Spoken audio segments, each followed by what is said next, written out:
Hey everyone, my name is Ileana Baker, and today we are going to be in James 4. Give you all a little bit to get there.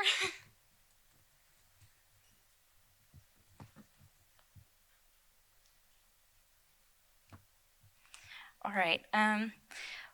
What causes quarrels and what causes fights among you? Is it not this, that your passions are at war within you? You desire and do not have, so you murder. You covet and cannot obtain, so you fight and quarrel. You do not have because you do not ask. You ask and do not receive because you ask wrongly, to spend it on your passions. You adulterous people, do you not know that friendship with the world is enmity with God? Therefore, whoever wishes to be a friend of the world makes himself an enemy of God. Or do you suppose it is no purpose that the scripture says, he yearns jealously over the Spirit that he has made to dwell in us, but he gives more grace. Therefore it says, God opposes the proud, but gives grace to the humble. Submit yourselves therefore to God, resist the devil, and he will flee from you. Draw near to God, and he will draw near to you. Cleanse your hands, you sinners, and purify your heart, you double-minded. Be wretched and mourn and weep. Let your laughter be turned to mourning and your joy to gloom. Humble yourselves before the Lord, and he will exalt you. Do not speak evil against one another, brothers. The one who speaks against a brother or judges his brother speaks evil against the law and judges the law. But if you judge the law, you are not a doer of the law, but a judge. There is only one lawgiver and judge, he who is able to save and to destroy. But who are you to judge your neighbor? Thank you. Liana. Right. All right, so I'm going to give an apology in advance. Uh, so sometime middle last week, my kids came home with a cold and graciously passed it on to me.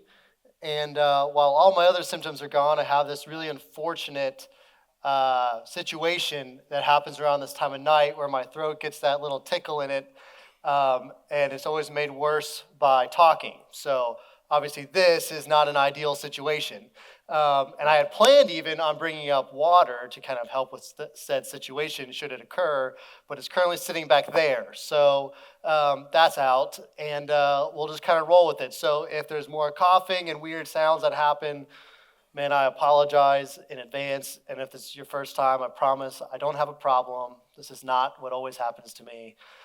I used to think I had a good immune system, but then I had kids, and there's just you just see what comes out of their nose, and it's like I don't know what that is, but whatever color that is, it can't be good. Look at this, Kim, the hero. Kim, thank you, Kim, thank you. Um, and yeah, then they just like cough in your eye, and it's like this is all over. Anyway, so apologies in advance. Okay, so James. We are in James. We've been in James for a little while. We're quite a bit of the way through it. And he talks about a lot of topics throughout the book. But he's been in like a little subsection where he's been zeroing in on different topics related to relational conflict. So if you remember in chapter 2, he's talking about this idea of the sin of partiality, of where the people in the church were treating each other differently based on rich or poor. And the sin of partiality is the sin of treating people by standards that are less than how God would see them. So we treat them differently based on the way that they look, or the groups that they're a part of, or the money that their family has. And so it's a sin of partiality. But ultimately, it's a relational issue that he's addressing. That's chapter 2. You move into chapter 3, and you start talking about the taming of the tongue and the danger and how destructive our words can be. We said that they were as destructive as a spark and as sticky as a stain. And ultimately, all that he's talking about still is different types of relational conflict and issues that are occurring, and how the tongue can cause so much destruction when it comes to friendships, to a community, to other people. And so again, all about relationships, all about conflict. Last week, Chris talked about in the second half of chapter 3 about the idea about how we interact in a world that seems to have gone crazy. Essentially, another topic related to relational conflict, about how we deal with people that are on the outside with different opinions of us, different perspectives on the world, all relational.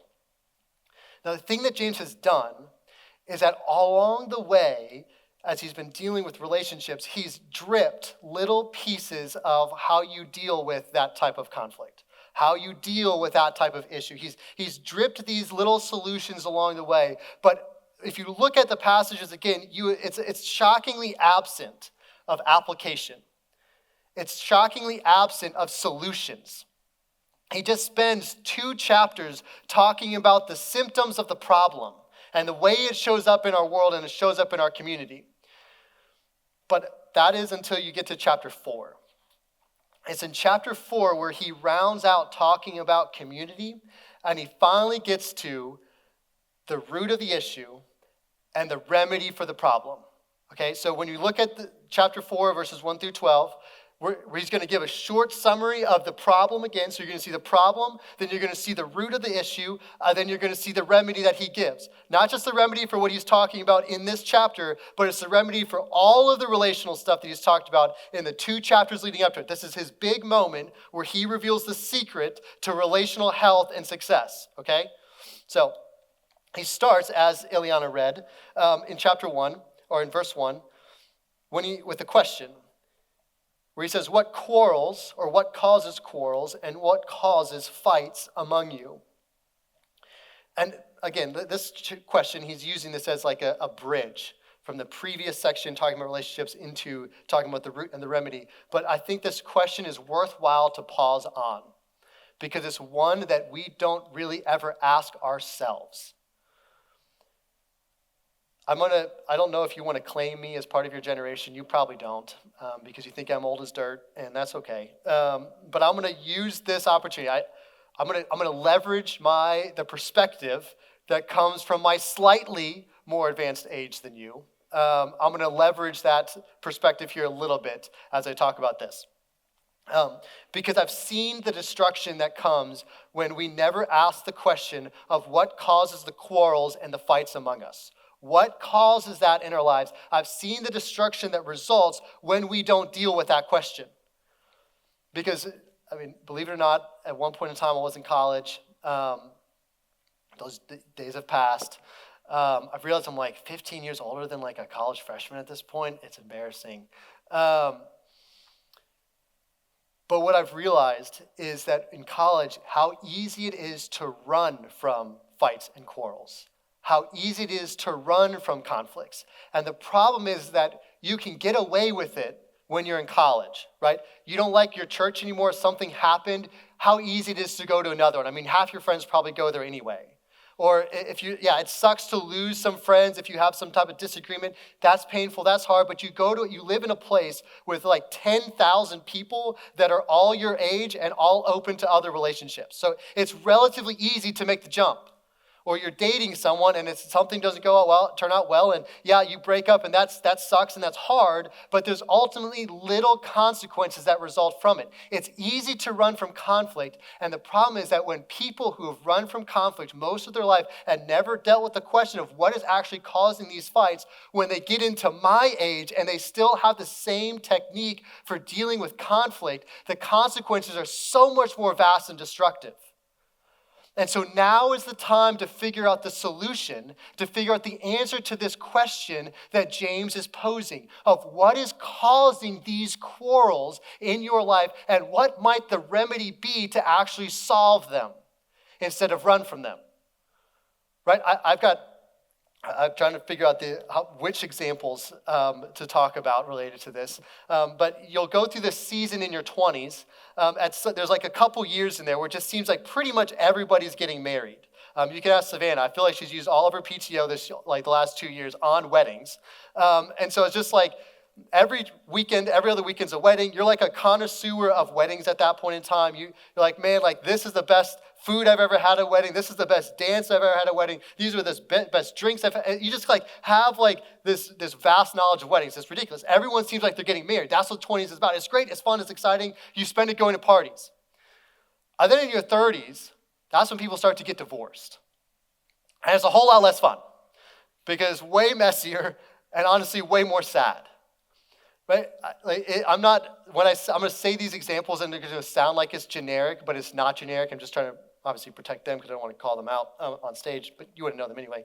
It doesn't matter. I have sat with friends their husband cheated on them and left. And now their daughter's asking the questions of why doesn't dad love us anymore? Right? Just never learned to deal with conflict. Always ran. That was the solution. I've sat with husbands whose wives have left. And now their sons are asking, why did mom leave for another man? These are like 4, 5, 6-year-olds. Some of you, that's your story. You lived that, right? Though, when we don't learn to deal with this question, when we don't learn to deal with conflict in a way besides running, the consequences are far-reaching and much more devastating and much harder to recover from. But nobody ever forces us to deal with this question of what causes quarrels and fights. No one ever says it because the normal thing is to run. The thing, honestly, that gets celebrated is to run. It's to cancel, it's to shout them down, and it's to say, they were so wrong, you were so right, you deserve to get revenge on them, you deserve to leave. That's what gets celebrated. But James says that's not the way it ought to be among you. The body of Christ, the people of Jesus, deal with conflict in a different way. And so he asked this question, what causes quarrels and fights? And the answer to it, the root of the problem, is one that we must deal with. And you see it starting in in the second half of verse 1. He says, what causes it? Is it not this? That your passions are at war within you? Isn't that interesting? That's the root of the problem. It's that your passions are at war within you. Right? If you were to think about before, let's back up 20 seconds before now. If someone were to have asked you what causes the quarrels and the fights that you have or that your friends have or that you've seen or that you've been a part of, what would you have said? You probably wouldn't have said, man, look at that, passions at war within them. I knew it. It happens every time. No one thinks that. You didn't think that, and if you did, it's because you read ahead, okay? So you didn't know either. There's new information. Act surprised. It helps my ego. Right? Most of the time when we talk about what caused the problem, what caused the fights, we name the symptoms. This person said this. This person did this. This person acted this way towards me. We name the symptoms, but we never name the problem. We never name the root. And what James says is that this is the root. The root is the passions at war within you. And here's another way of what he's saying. That outer conflict reflects inner turmoil. Okay, outer conflict reflects inner turmoil. And most of the time in conflict, we spend time pointing the finger, saying they did this. In marriage, you see it. They don't love me like they should. They don't treat me like they should. They don't give me respect. I don't have my needs met by that person. It's a pointed finger. The problem is them. In our families, we point the finger. They're so controlling. They're so annoying. And in friendships, man, pick your reason. But James says that in our conflicts, the problem of outer conflict it's a demonstration, it's a symptom of inner turmoil, of passions at war within you. And this is what I love about what he says. Saying these passions are raging, these desires are raging inside. And these passions that he's talking about, they're unmet needs. Okay, not physical needs, emotionally unmet needs, desires that you haven't had fulfilled. He's saying there's something that needs fulfillment in you. Something that you realize I want, I need. And you can name 1,000 different things. It could be, I need acceptance, I need approval, I need purpose, I need love, I need intimacy, I need connection. And there's the ideas that we have in the world of if I can have this thing, that will mean that I get that need met. I will have fulfillment if I can attain that thing. And we'll get more into that here in a second. We'll get into the passion and desires more in a second that are at war within us. But here's how we respond. James says in verse 2, he says, you desire and you do not have, so you murder. You covet and cannot obtain, so you fight and you quarrel. Everything comes down to self-exaltation. Okay, it comes down to self-exaltation. We get into this position where we believe that our needs are the most important thing. You may not claim that, But when we experience relational discord, that's what's occurring. That our happiness is more valuable than others. Why do people get divorced? It's not because someone cheated. It's because someone didn't feel like their needs were met. They felt unfulfilled, and it was within their right, whatever destruction or pain it may cause, it was within their right to get what they felt they deserved. Their passions were at war within them, and they chose, you know what? Self-exaltation. I deserve this. Whatever may happen, whatever may come, this is worth it. I am worth it. I deserve this. I was going to share a story earlier, but I forgot. That for a long time, I have been an awful sibling to my brothers and sisters. For a long time, for probably from 12 to like 22, I was just a jerk of a brother. And the problem is that I'm still trying, and now, look, legitimately, one of my life goals now is to try to repair those relationships. Life goal is to be friends with my siblings. Because for so long, I was rude, I was unkind, I was judgmental, and I was harsh. And what caused that? It's because I felt this need to feel important, to feel better than. There's an insecurity that needed to be fixed. And my siblings were an easy target. And for me, it came down to self-exaltation. I felt that my needs were more important than any other pain that it may cause down the line, and therefore it's worthwhile for me to do whatever I need to have those needs be met and fulfilled. Pick any other relational conflict, any other relational discord. Why do people gossip about you? It's because there's a need that they have to be met, that if they can tear you down, they feel better, and that for them, it's worth it because they are the most important thing. Why do you gossip? Because you see yourself as the most important thing, right? Take any other relational conflict, any other root issue, the sin of partiality, right? The taming of the tongue, the speaking bad about people that have different perspectives than us. All of that comes down to self-exaltation. That my needs are more important. I've got something that needs to be met, and whatever destruction it causes on the way is worth it because I am more important, I am more valuable, I am more worthwhile than all of those people. Even if you wouldn't name it, James says that's what's happening. Self-exaltation. And you can apply this to any situation. What drives a man to abuse a woman?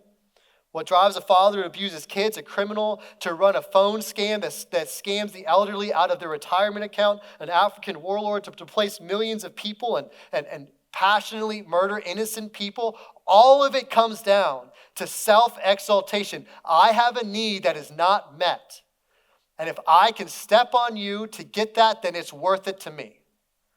All of it comes down to self-exaltation. Every situation in which one person harms another comes down to what James is saying in verses 1 and 2. It's the passions that are warring within you.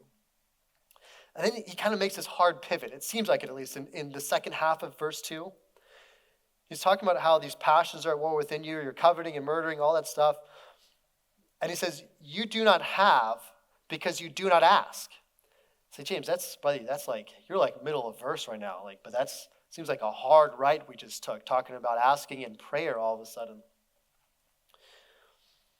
But what he's saying is like that the Lord has promised, he's like, I'll fulfill those for you. But he's like, you never ask. You keep looking for the other things to fulfill you. You keep jumping from thing to thing. When he's like, look, true fulfillment can only come from the Lord. He's like, you're not fulfilled because you're not asking him for that. And then he says in verse 3, he says, you ask and do not receive because you ask wrongly to spend it on your passions. You see what he's saying?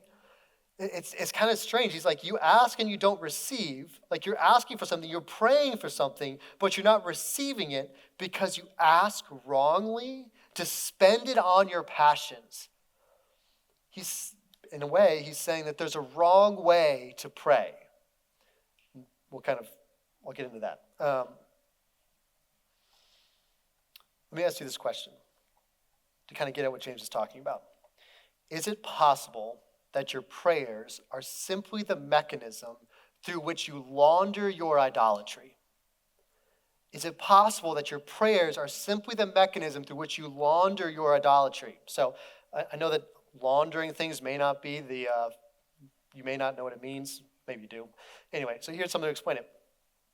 Have you ever seen Tulsa King? Paramount Plus? I didn't think so. I didn't have much hope for that. I know that group participation is not really a huge we're not huge fans of group participation here. Anyway, Tulsa King, I know that someone's seen it or at least heard of it. Okay, look, whatever. Whatever. I just finished season 2. Doesn't matter.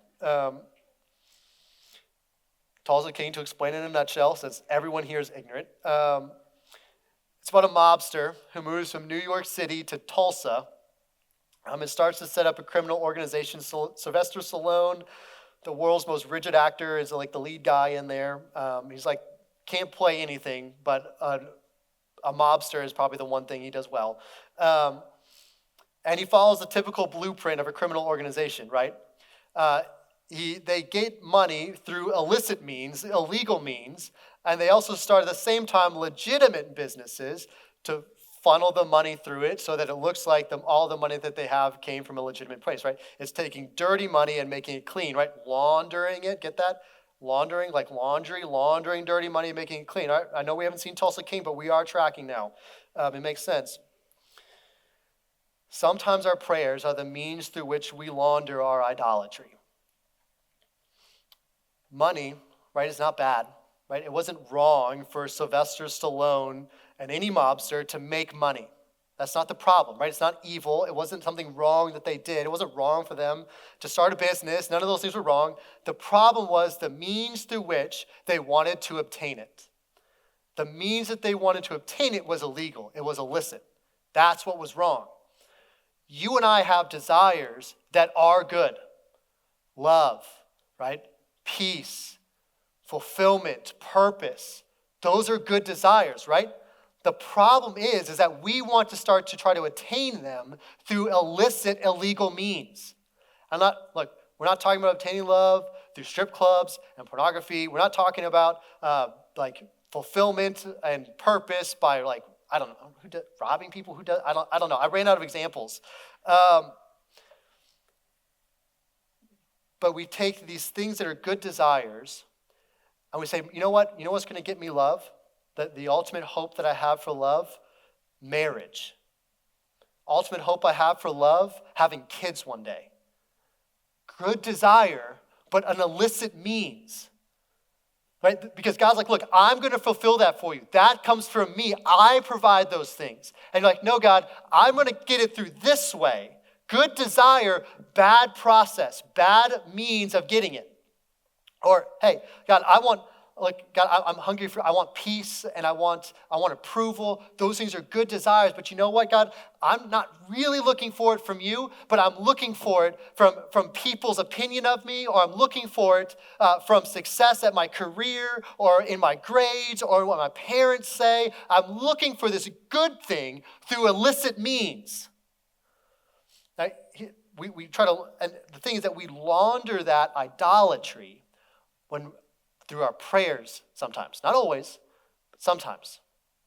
Is it possible that when we pray to God, God, give me a spouse. God, that's my I want a spouse, Lord. Just bring that person. Let it be so, Lord. Let that be the case. Is it possible that what you're doing is you're taking your idolatry and laundering it through prayer? And James is like, that's why you don't have it, because you're asking for it. You're asking for this fulfillment.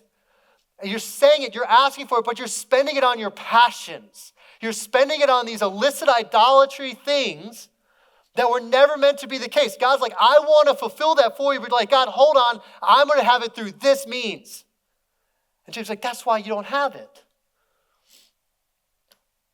So, what I really don't want to happen is for you to now overthink your prayers. Is for you now to think, man, I can't ask for things. I shouldn't be asking for things, because that's not true. It's not wrong to ask for things from God. The hard thing is that I can't tell you the line for you of when it crosses it. But what it is, it's an invitation into intimacy with God. Prayer is not a place to be right. Prayer is not a place to perform, but it's a place to be honest.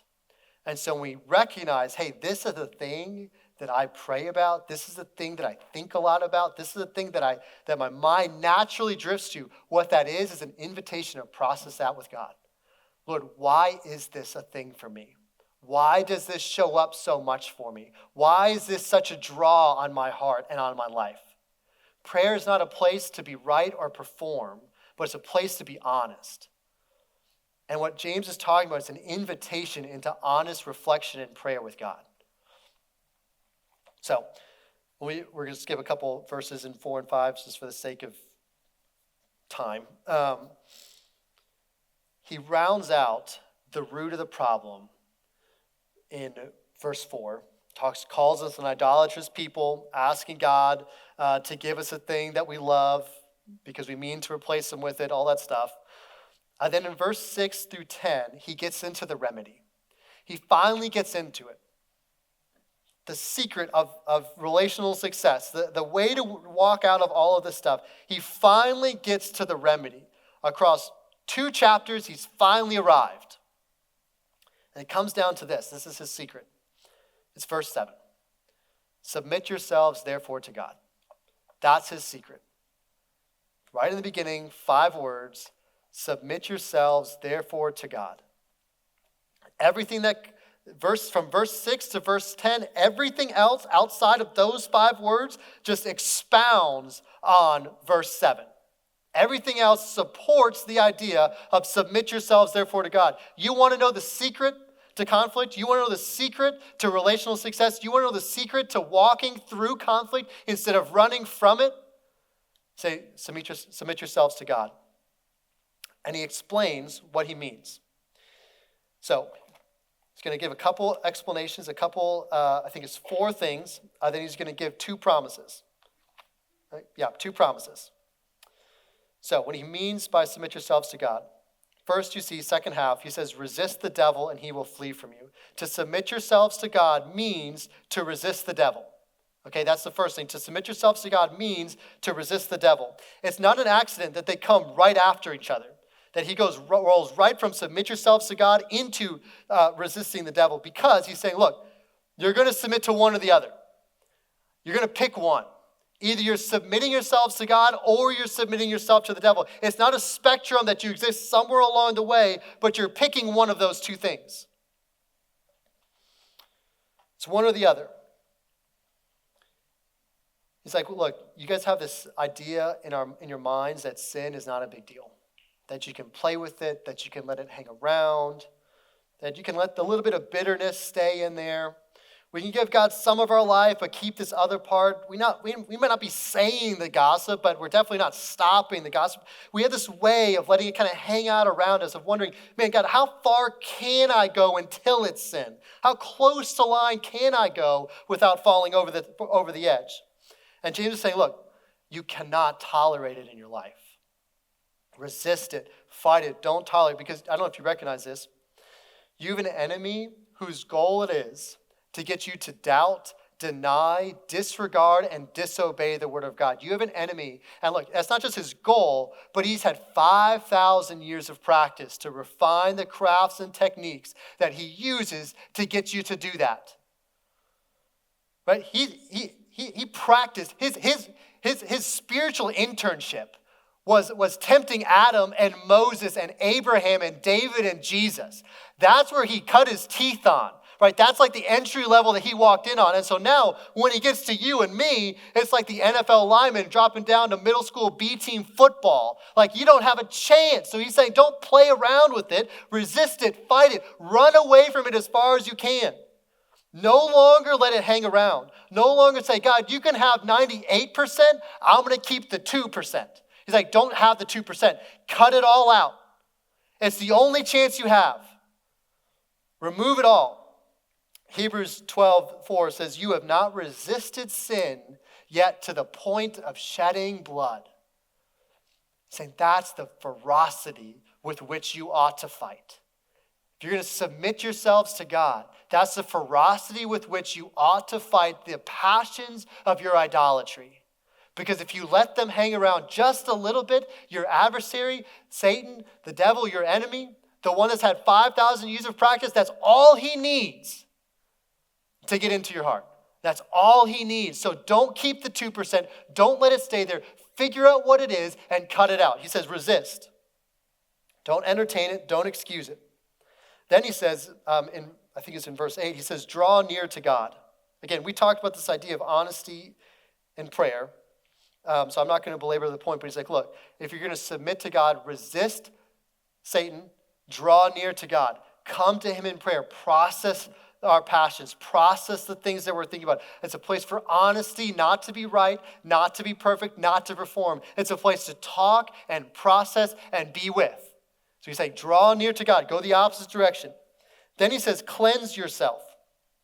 To submit to God means to cleanse yourself. And it's this Old Testament imagery where the priests would wash their hands before they offered a sacrifice. And it was not because God was giving them helpful advice on how not to get sick. It was because it's an outward expression, an outward admission that inwardly my heart is broken. Inwardly it's dirty and I need to be cleansed. James is saying, look, if you're going to submit yourselves to God, if you're going to have relational health, you've got to first admit that this is your problem too. It's not just their problem, it's your problem. You have to recognize that there's things for you to own. You have to recognize that first. Stop making excuses on why this doesn't apply to you. Stop making excuses about how, if you only knew my situation, it would be different. Stop making those excuses. It's like there's a season to mourn. There's a season to be broken. Stop making light of your sin. Stop laughing it off. Stop saying it's no big deal. He's saying, look, there's still no condemnation for those who are in Christ, but there are also seasons to mourn. There are seasons to reckon with your brokenness, to let it bother you, to let it move you to do something. Stop making light of it. Stop making it seem so small. Stop excusing it away. Let its weight be felt in your life. Then he says in verse 10, he says, humble yourself. To submit to God means to humble yourself before God. Stop insisting on your way. Stop insisting on your plan and submit to his. Because why do we walk all over people? What's the deal with these passions that war within us? Why are they a thing and why do they come out in our relationships? Because our attempt to control, to gain what we desire most, because we don't believe God will give it to us. And so we need to take matters into our own hands. And James is saying, look, humble yourself before God. Let him do it. Let him be the one that determines what you receive. Release control over your career. Release control over your grades, over relationship status. The promise is not that God will bless you with those things that you now desire, but the promise is that he will fulfill you. Not fulfill your wildest dreams, but that he will fulfill you. So that's what it means to submit yourselves to God. And I want to close out here with talking about two promises that you see. It's two promises that you see that James is like, look, this is your role. Your role is to submit to God. It's to resist. It's to draw near to God. It's to cleanse yourself, to humble yourself. That's your role. Now, what's God's role? What does he promise to do? See the very end of verse 10? What he says? The promise is that if you do this, he will exalt you. Do you remember the root of the problem back in the beginning of the passage? Self-exaltation. I am more worth this. I need to get this. I deserve this. The problem was self-exaltation. Now James says if you humble yourself and submit to the Lord, he will exalt you. He will be the one that fights for you. He will fight your battles on your behalf. You are no longer the one that fights your own injustices. You are no longer the one that has to exact revenge on people that hurt and wrong you. But James is saying, look, God will take care of this.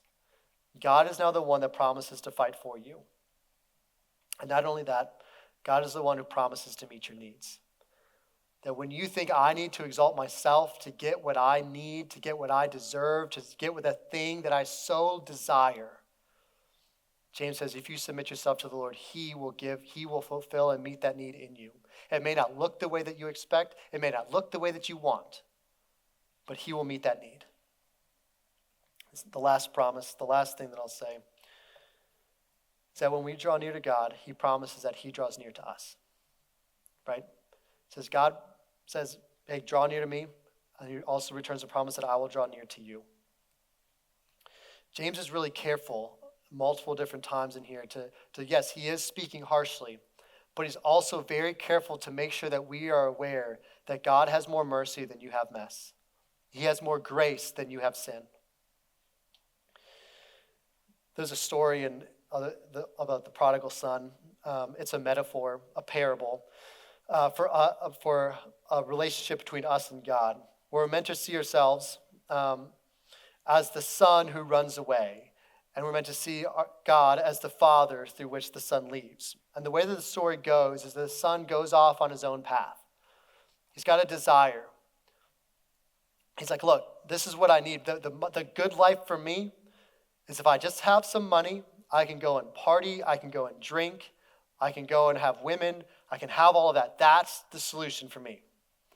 And he's willing to step all over his relationship with his father. He cuts it off. He ruins that relationship just so he can gain the thing that he so much wants. It's the epitome of self-exaltation. And then when he's run that course, he realizes that this was never the path that he was meant to be on. And he comes back to the father. And you see the way the father responds is by running out to him. By running out to him and embracing him. And what happens is he brings him back in the house and he throws him a party. You know all the places in Scripture that it talks about heaven throwing a party? It's not when you show up to church. It's not when you pray. It's not when you share the gospel. It's when the lost and the sinner comes home. And so if you're in that place right now, right? It's like, look, passion's warring within me. That's me. I've got the situation in mind. I've got the idolatry in mind. I've got the thing in mind that I believe I need to fulfill me. I've got that in mind. James is saying, look, the thing is not that if you turn back to God, you'll receive a cold shoulder and you got to earn your way back in. But what you have awaiting in heaven is that when a sinner returns home, heaven rejoices. A party is thrown. And so if you're in that place, if you've had a moment to humble yourself, to cleanse yourself, to resist, to reflect, know that when you're ready to turn back to the Lord, a party is waiting for that. A celebration is ready to be thrown for you coming home, for you turning back. That's the type of father that you have. And so in these next couple moments, we're going to have a time to reflect. And I feel like this passage more than others gives us an opportunity to reflect. Reflect on relationships, strained relationships, people that we've walked out on, people that we've given up on, people that we've cut out. Opportunity to reflect and ask, Lord, what was my part in that? What does that reveal about my heart? Perhaps an opportunity to reflect on what are the content of my prayers?